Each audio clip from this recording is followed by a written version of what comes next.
Hello everyone, દ્રાવણના NCERT સોલ્યુશનમાં જે આપણે ક્વેશ્ચન નંબર 36 પહોંચ્યા છે ત્યાંથી સ્ટાર્ટ કરીએ. તો ક્વેશ્ચન નંબર 36, 100 ગ્રામ પ્રવાહી અને 1000 ગ્રામ પ્રવાહી બી બંનેના મોલર વેટ પણ આપી દીધા છે અને એનું દળ પણ આપી દીધું છે. અને એમ કહે છે કે શુદ્ધ પ્રવાહી બીનું બાષ્પ દબાણ 500 ટોર જણાવ્યું છે. તો શુદ્ધ પ્રવાહી એનું બાષ્પ દબાણ ગણો. અને જો દ્રાવણનું કુલ બાષ્પ દબાણ એટલે કે પી ટોટલ આપી દીધું, જો 475 ટોર હોય તો દ્રાવણમાં તેનું બાષ્પ દબાણ ગણો. ઓકે, પ્રશ્ન માટે બે ઘટક છે એ અને બી, એના દળ આપી દીધા છે, તેના મોલર વેટ આપી દીધા છે. પ્રવાહી બીનું શુદ્ધ બાષ્પ દબાણ એટલે કે પી નોટ બી આપણને આપી દીધું છે.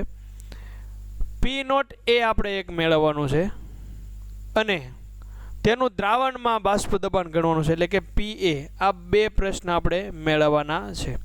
ઓકે, તો પી ટોટલ તો આપણને આપી દીધું છે, તો એવું કરી શકીએ કે પી ટોટલ ઉપરથી આપણે P total is equal to શું થાય કે P naught A into X A plus P naught B into X B, આવું થશે ને. તો આની માટે મારે જોઈશે પી નોટ એ, એ તો મેળવવાનું છે. ઓકે, તો પી ટોટલ આપી દીધું. એક્સ એ જે આપણે મેળવી શકશું એના દળ ઉપરથી અને મોલર વેટ ઉપરથી. પી નોટ બી આપણને આપી દીધું છે, એક્સ બી મળી જશે. તો પી નોટ એ અહીંથી તો આસાનીથી મળી જશે. એટલે કે અહીંયા આપણે લખી શકીએ કે P naught A is equal to P total minus P naught B into X B upon X A. Okay, અહીંયા આપણે કિંમત મૂકવાની છે એટલે આપણને પી નોટ એ મળશે. તો એક્સ એની જરૂર છે એટલે કે મોલન્સ ઓફ એ, એના મોલન્સની જરૂર છે. ઇઝ ઇક્વલ ટુ શું થશે, એના મોલ છેદમાં એ વત્તા બી ઘટકના મોલ. એના મોલ માટે તેનું વેઇટ 100 ગ્રામ, એનું મોલર વેટ આપી દીધું છે 140. એવી રીતે છેદમાં 100 અપોન 140 પ્લસ એન બી 1000 ગ્રામ આપ્યું છે, એનો મોલર વેટ આપ્યો છે 180. એના મોલન્સ જે છે એ આપણને મળશે 0.1139. ઓકે, તો x Bina is equal to શું હશે 1 માઇનસ એક્સ ઓફ એ. તો એના મોલન્સ આપણને મળશે 0.8861. તો X of A X of B આપણને મળી ગયા. પી ટોટલ તો આપણે આપ્યું છે, પી નોટ બી આપ્યું છે, એની અંદર મૂકી દઈએ તો P total 475 minus P naught B 500 torr. X B આપણે મેળવ્યું 0.8861 અપોન એક્સ એ 0.1139. ઓકે, અને એની ઉપરથી આપણે મળી ગયું P naught A is equal to શું આવશે 280.5 ટોર. ઓકે, તો એક તો જવાબ આવી ગયો પી નોટ એ. હવે નેક્સ્ટ આપણે જોઈએ છે પી એ. તો P A is equal to શું થાય, P naught A into X A is equal to P naught A તો આપણે મેળવ્યું 280.5. એક્સ એ આપણે પહેલાં મેળવી દીધું હતું 0.1139, 0.1139. તો એની ઉપરથી ગણતરી કરશો એટલે આવી જશે 32 ટોર. ઓકે, તો આ થઈ ગયો જવાબ. જે બે પ્રશ્ન આપણે માંગ્યા હતા તે આવી રીતે મેળવી શકાય. નેક્સ્ટ જોઈએ, શુદ્ધ એસિટોન અને ક્લોરોફોર્મના બાષ્પ દબાણ 328 કેલ્વિન તાપમાને 741.8 mmHg અને ક્લોરોફોર્મના એટલે કે શુદ્ધ બાષ્પ દબાણ આપણને આપી દીધા છે. એક આપ્યા છે એસિટોનના 741.8 mmHg અને એક આપ્યું છે ક્લોરોફોર્મનું પી નોટ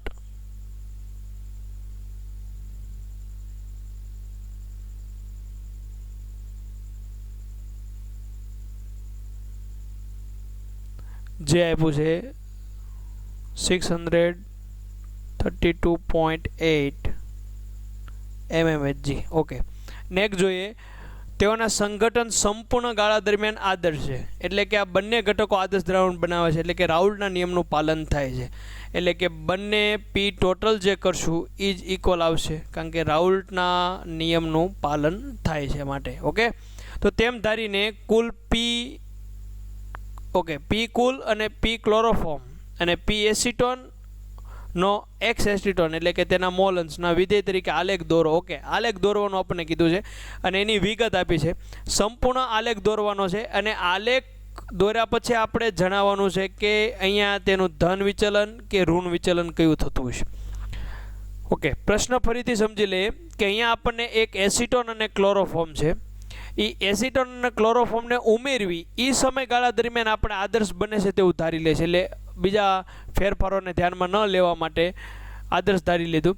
પછી આદર્શ ધાર્યું એટલે આદર્શ દ્રાવણ છે એ વાત સાચી છે, પણ ક્યારે? સંગઠનના સંપૂર્ણ ગાળા દરમિયાન, જ્યારે જોઈન્ટ જ્યારે મિશ્ર થવાના છે, પ્રક્રિયા થવાની છે ત્યારે. હવે એક વખત પ્રક્રિયા થઈ ગઈ છે એટલે કે સંતુલન સ્થપાવવા મળશે. જ્યારે સંતુલન સ્થપાવવા મળે ત્યારે આદર્શ નહીં રહે, ત્યારે શું ફેરફાર આવે છે એની માટે તમારે ગ્રાફ દોરવાનો છે. અને ગ્રાફની અંદર જેમ તમે આપણે થિયરીમાં ગ્રાફ રજૂ કર્યો હતો તે રીતે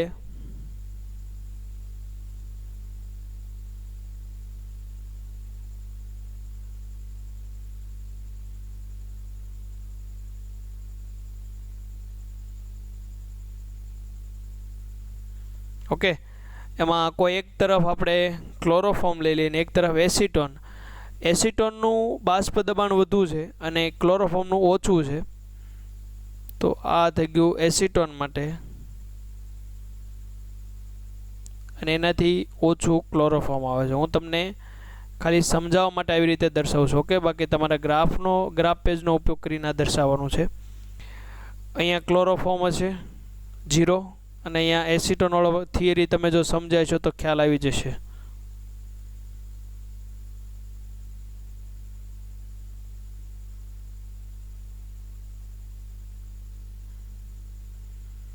આ પી ટોટલ મળવું જોઈએ, પરંતુ આપણને જે અહીંયા વિગત આપી છે એ વિગતને તમે જો દર્શાવશો તો તમને અહીંયા ઋણ વિચલન જોવા મળશે. ઓકે, એટલે કે તમારો જે ગ્રાફ છે તે નીચેની સાઈડ તરફ હશે.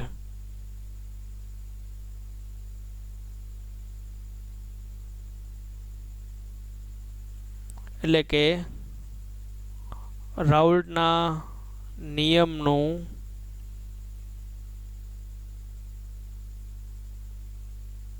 ઋણ વિચલન થશે. ઓકે, રાઉલ્ટના નિયમનું અહીંયા આપણને ઋણ વિચલન જોવા મળશે. ઓકે, ગ્રાફ પેજ ઉપર દોરજો એટલે ખ્યાલ આવી જશે. નેક્સ્ટ જોઈએ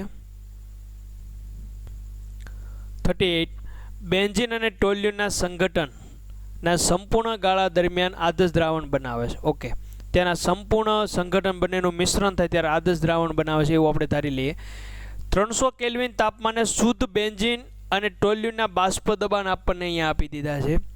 જો હું બેન્ઝીનને 1 નંબર આપી દઉં અને ટોલ્યુનને 2 નંબર, એટલે આપણે તમામ સ્થાને બેન્ઝીન ને ટોલ્યુન એવું લખવું નહીં, એટલે તો બેન્ઝીન માટે આપી દીધું છે શુદ્ધ બાષ્પ દબાણ P01 is equal two 50.71 mmHg. Okay, અને ટોલ્યુન માટે આપણને જે આપી દીધું છે 32.06 mmHg. જો 80 ગ્રામ બેન્ઝીન એટલે કે W1 આપી દીધું 80 ગ્રામ અને 100 ગ્રામ ટોલ્યુન એટલે કે W2 આપી દીધું આપણને 100 ગ્રામ. જે પણ ક્વેશ્ચનની અંદર પહેલાં વિગત આપી હોય તે લખી લેવાની આવી રીતે, પછી તે આપણે એક્ઝામ્પલ શરૂ કરવાનું. હવે આપણને એવું કીધું છે કે બેન્ઝીન ને ટોલ્યુનને મિશ્ર કરવામાં આવે ત્યારે બેન્ઝીનનો બાષ્પ અવસ્થામાં મોલ અંશ જણાવો. એટલે કે તમે જે પાત્ર લેવાના છો એ પાત્રમાં તમે જે બેન્ઝીન અને ટોલ્યુનને જો મિશ્ર કરશો ત્યારે મિશ્રણ થઈ ગયા બાદ જે બેન્ઝીનની બાષ્પ બનશે એ બાષ્પમાં તેના મોલ અંશ કેટલા છે તે જણાવવાનું છે. એટલે કે Y1 આપણે મેળવવાનો છે, કારણ કે 1 નંબર તો બેન્ઝીન માટે આપ્યો એટલે આપણે Y1 મેળવવાનો છે. Y1 મેળવવું હોય તો આપણે શું જરૂર પડશે? y1 માટે શું જરૂર પડશે? યાદ કરો, P1 is equal two y1 into P total. બાષ્પ અવસ્થા માટે આપણે જણાવ્યું હતું, તો y1 ઇઝ ઇક્વલ ટુ શું થશે? P1 upon P total. એટલે કે મારે P1 જોશે અને P ટોટલ જોશે. P1 તો આપણી પાસે નથી, તો P1 ના સ્થાને તો આપણે લખી શકશું ને કે P1 not into x1 upon P total. એટલે તો હવે એવું થયું કે P1 નોટ અને x1 જોશે અને P ટોટલ જોશે. તો P ટોટલ તો આપણને બંને આપ્યા છે, એની ઉપરથી મેળવી લઈશું x1 x2 મળી જશે. ઓકે, તો સૌપ્રથમ મેળવી લઈએ x1 ઇઝ ઇક્વલ ટુ થશે n1 upon n1 plus n2. n1 જે આપ્યું છે 80 ગ્રામ, એટલે કે બેન્ઝીન છે. બેન્ઝીનનો મોલર વેટ થશે 78 અપોન 78 પ્લસ 100 ટોલ્યુએન જે છે એનો મોલર વેટ થશે 92. તો x1 જે આપણને મળશે 0.486. ઓકે, 0.486 મળશે. અને x1 મળી ગયા બાદ x2 મેળવ્યું તો 1 minus x1 is equal two 1 minus 0.486 is equal two x2 જે છે એ આપણને મળશે 0.514. ઓકે, તો x1 અને x2 મળી ગયા. એની ઉપરથી આપણે મેળવી લઈશું P total. P total is equal to શું થશે? P1 not into x1 plus P02 into x2. આ P1 નોટની કિંમત મૂકો into x1 plus P02 into x2 મૂકી દઈશું. તો આપણને જે છે P ટોટલ મળશે 41.13. ઓકે, એનો એકમ શું થશે? જે દબાણ આપ્યો છે તે mmHg. તો P ટોટલ આપણે મેળવી લીધું, તેને અહીંયા મૂકી દઈએ P ટોટલને 41 ઇન્ટુ 13. P1 નોટ આપ્યું છે 50.71. x1 આપણે મેળવ્યું 0.486. એટલે આને કેલ્ક્યુલેટ કરશું તો y1 આપણને મળી જશે 0.6. ઓકે, એટલે કે બેન્ઝીનના બાષ્પ સ્થિતિ માટે તો y2 કેટલા હશે? 1 માઇનસ કરી દો તો 0.4. આ એક્સ્ટ્રા આપણે જોઈ લીધું. Okay, next 39. હવા ઘણા વાયુઓનું મિશ્રણ છે. 298 કેલ્વિન તાપમાને મુખ્ય ઘટકો ઓક્સિજન અને નાઇટ્રોજનનું લગભગ પ્રમાણ કદથી આપણને આપી દીધું છે 20% અને 79% છે. 10 એટમોસ્ફિયર દબાણે પાણી હવા સાથે સંતુલનમાં છે. એટલે કે કોઈ એક પાત્રની અંદર પાણી છે, આ પાણી જે છે એની ઉપર રહેલી હવા સાથે 10 એટમોસ્ફિયર જેટલા દબાણે સંતુલનમાં છે. ઓકે, તો એવું કહે છે કે હેનરી નિયમ અચળાંક આપણને આપી દીધા છે. KHની કિંમત આપી દીધી છે. KH ઓક્સિજન માટે હોય તો O2 અને આ આપી દીધું છે KH નાઇટ્રોજન માટે N2.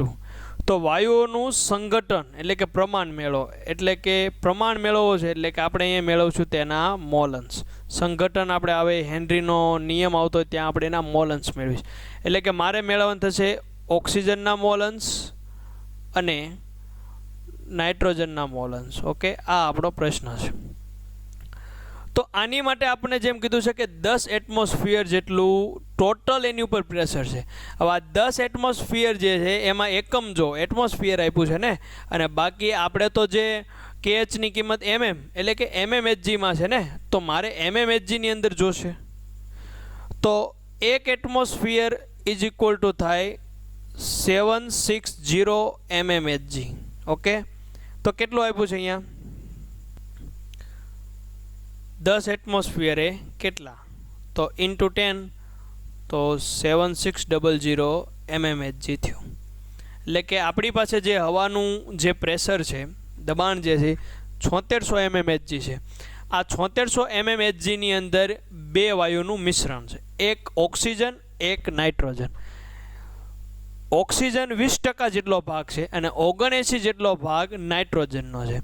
ઓકે, તો આનું જે પ્રેશર આપણે મેળવી શકશું કે પ્રેશર ઓફ O2 જે ટોટલ તો 7600 છે ને એના કેટલા ટકા છે, તો 20% જેટલો જ ઓક્સિજન છે. તો આ ટોટલ દબાણના 20% જેટલો જ ભાગ ઓક્સિજન રોકશે, કારણ કે જેટલું ઓક્સિજનનું પ્રમાણ છે એટલું એનું દબાણ છે.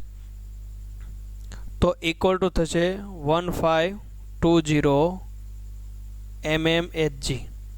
ઓકે, એવી જ રીતે નાઇટ્રોજન માટેનું પ્રેશર લઈ લઈએ. 7600 તો ટોટલ છે, એના કેટલા ટકા, તો કે 79/100. તો ઇક્વલ ટુ જે છે આવશે 6004. Okay, mmHg. તો મેં બંને માટેનું પ્રેશર મેળવી લીધું. તો પ્રમાણ જો KH ની કિંમત આપી છે તો ડાયરેક્ટ આવું મૂકી શકશું આપણે કે pressure of O2 is equal to KHO2 into મોલન્સ ઓફ O2. કયો સિદ્ધાંત લાગુ પાડ્યો આપણે? હેનરીનો નિયમ લાગુ પાડી દીધો. ઓકે, તો આમાં x ઓફ O2 ને હું સૂત્રનો કરતા બનાવી દઉં તો pressure of O2 upon KH of O2. તો પ્રેશર ઓફ O2 જે છે આપણે મેળવી દીધું 1520. KH જે છે એ પણ અહીં આપી દીધું છે 3.30 ઇન્ટુ 10⁷. તો આનો જે જવાબ જે આવશે 4.6 ઇન્ટુ 10⁻⁵. ઓકે, બંને mmHg જતા રહેશે કારણ કે મોલન્સને કોઈ એકમ હોતો નથી. એવી રીતે pressure of N2 is equal to શું થશે, KH of N2 into મોલન્સ N2 ના એ જ આપણે મેળવવાના છે. એને સૂત્રનો કરતા બનાવી દો pressure of N2 upon KH of N2. કિંમત મૂકી દઈએ. પ્રેશર ઓફ N2 કેટલું આવ્યું છે 6004 mmHg. ઓકે, અને તેની KH ની કિંમત આપણને આપી દીધી છે 6.51 ઇન્ટુ 10⁷. તો આનો જે જવાબ આવશે 9.22 ઇન્ટુ 10⁻⁵. ઓકે, તો વાયુનું પ્રમાણ આપણને મેળવવાનું કીધું હતું સંગઠન. તો હેનરી માટે જે આપણે સિદ્ધાંત થિયરીમાં જોયો તેમાં સંગઠન તરીકે આપણે મોલન્સ લીધા હતા, તો તે જ મેળવવાનું કીધું છે. એટલે આ બધા એક્ઝામ્પલ તમને સોલ્વ કરાવવાનો ધ્યેય એ છે કે તમે જે થિયરી શીખો છો એ કઈ રીતે લાગુ પડે છે, આપણને જે ડેટા આપ્યો છે એને કઈ રીતે આપણે સમજશું અને ક્યાં લાગુ પડશું, જેથી આપણો જવાબ આવે અને જે આ બધા પ્રોબ્લેમ્સ આપણે સોલ્વ કરતા હોય છે તે આસાનીથી સોલ્વ થાય. ઓકે, નેક્સ્ટ જોઈએ. 27 ડિગ્રી સેલ્સિયસ તાપમાને 0.75 એટમોસ્ફિયર અભિસરણ દબાણ દર્શાવે છે. તો તેવા કેલ્શિયમ ક્લોરાઇડના દ્રાવણ માટે 2.5 લિટર એટલે 2.5 લિટર પાણીમાં દ્રાવણ બનાવવા માટે CaCl2 આપી દીધું. ટૂંકમાં જથ્થો જણાવવાનો છે એટલે કે W મારે મેળવવાનું છે. તો ડાયરેક્ટ અભિસરણ દબાણવાળું સૂત્ર મૂકી શકાય. પાઈ is equal two I into CRT. C એટલે શું થાય, સાંદ્રતા, N/V/RT. એનના સ્થાને મોલના સ્થાને મૂકી દો. I/WRT upon molar weight into volume pi. Okay, મારે W મેળવવું છે, સૂત્રનો કરતા બનાવી દો. W is equal to pi into molar weight into volume upon I into R into T. Okay, pi જે આપણને આપી દીધો છે કેટલો 0.75. મોલર વેટ CaCl2 નો આપણે મોલર વેટ લેવો પડશે તો 111 આવશે. વોલ્યુમ આપી દીધું છે. યાદ રાખવાનું છે કે પાઈ PV is equal two nRT હોય કે પાઈ V ઇઝ ઇક્વલ ટુ તમને nRT હોય. એની અંદર V જે છે ખાસ કરીને લીટરમાં જ હોવો જોઈએ. ઓકે, તો અહીંયા લીટરની અંદર જ આપણને આપ્યો છે 2.5 અપોન I ની કિંમત જે આપી દીધી છે 2.47 ઇન્ટુ R. તો R માટે મેં તમામ એકમવાળા કિંમત લખાવેલી છે. ઓકે, અહીંયા આપણે R ની કિંમત કઈ વાપરવી તો જોઈ લો. પાઈની કિંમત જે આપી છે એટમોસ્ફિયરમાં તે જ વાપરવાની થશે 0.0821. Okay, into temperature. ખાસ યાદ રાખવાનું ટેમ્પરેચર પણ અહીંયા કેમાં હશે, કેલ્વિનમાં. તો 27 ડિગ્રી આપ્યું છે તેને કેલ્વિનમાં કન્વર્ટ કરશો તો આવશે 300. તો અહીંથી આપણને તેનો વેઇટ મળી જશે 3.42 ગ્રામ. એ ગ્રામમાં જ આવશે. ઓકે, નેક્સ્ટ જોઈએ. 25 ડિગ્રી સેલ્સિયસ તાપમાને 2 લિટર પાણીમાં 25 મિલીગ્રામ K2SO4ને ઓગાળીને બનાવેલા દ્રાવણનું અભિસરણ દબાણ નક્કી કરો. ઓકે, પાઈ મેળવવાનું છે અને અહીંયા એવું કીધું છે કે K2SO4નું સંપૂર્ણ વિયોજન. તો યાદ રાખવાનું, જ્યારે સંપૂર્ણ વિયોજન હોય તો I = N જ થશે. એટલે કે K2SO4નું જે વિયોજન થતું હોય કે 2K પ્લસ SO4 -2, તો N = કેટલા થઈ ગયા? 2 + 1. ઓકે, તો 3. તો એ જ બની જશે I. એટલે I બરાબર શું આવી ગયું? 3. એટલે અહીં I ની કિંમત આપણે લઈ શકાય. તો પાઈ મેળવવાનો છે. તો પાઈ = I × CRT. તો I × WRT upon molar weight into volume. તો I જે આપણે મેળવી લીધો 3. W આપણને એનું પ્રમાણ જે આપ્યું છે 25 મિલીગ્રામ. મિલીગ્રામને ગ્રામમાં કન્વર્ટ કરી તો -3 લાગી જશે 10⁻². પછી આપ્યું છે R લેશું.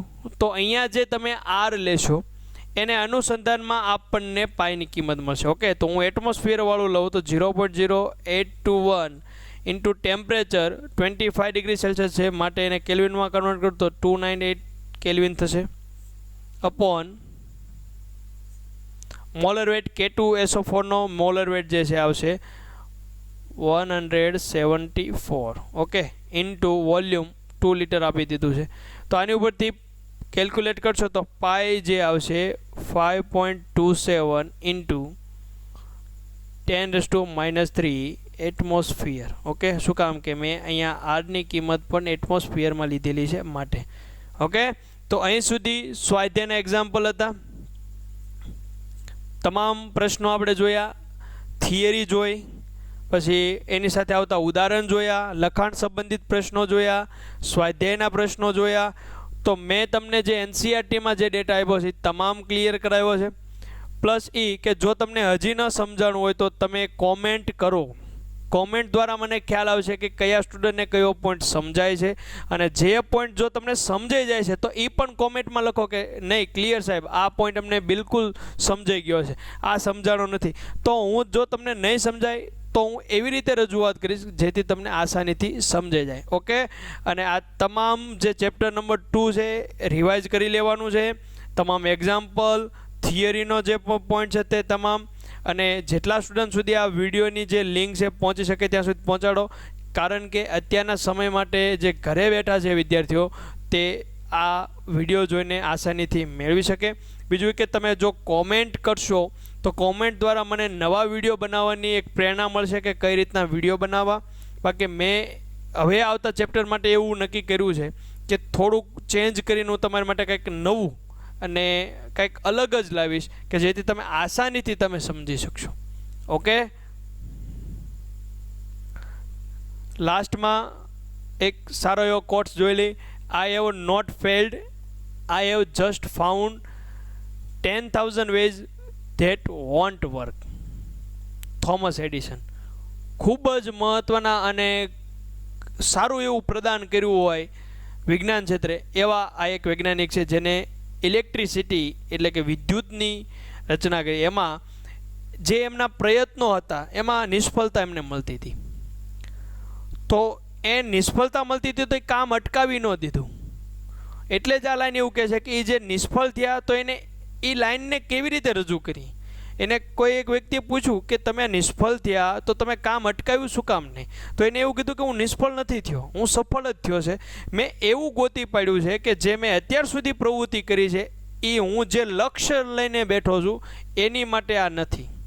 એટલે એ કામ નહીં કરે, મારે બીજી મેળવવી પડશે, બીજી રીત ગોતવી પડશે જેથી હું મારા ધ્યેય સુધી પહોંચી શકું. ઓકે, આ લાઈન આપણે જીવનમાં ઉતારવાની છે અને ધારેલા લક્ષ્ય સુધી પહોંચવાનું છે. ઓકે.